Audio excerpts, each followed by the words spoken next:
Cinderella की कहानी। बहुत समय पहले की बात है। एक छोटी सी लड़की थी जिनका नाम सिंड्रेला था।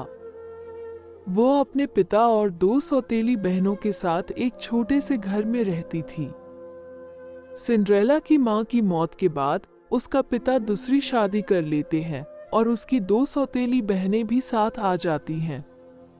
सिंड्रेला की सौतेली माता बहनें बड़ी नाराज और दुखी दिल वाली थीं और वे सिंड्रेला को कठिनाइयों में डालती थीं।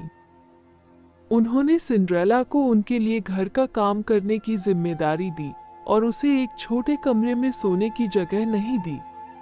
एक दिन राजा का पुत्र एक विशाल महल में आया और एक बड़े महल में हो रहे राजा के महासभा का आयोजन किया। सिंड्रेला की सौतेली बहनें भी वहां गईं, लेकिन सिंड्रेला को घर में ही छोड़ दिया गया। फिर एक दिन सिंड्रेला की मदद से एक फेई गोडमदर आती है और उसे एक आश्चर्यजनक तरीके से महल में पहुंचाती है।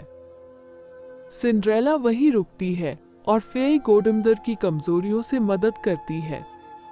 राजा के पुत्र और सिंड्रेला का मिलन होता है और वे दोनों प्यार में गिर जाते हैं। लेकिन सुबह को सिंड्रेला को अपने घर वापस जाना पड़ता है क्योंकि फेई गोडमदर का जादू रात के समय समाप्त हो जाता है।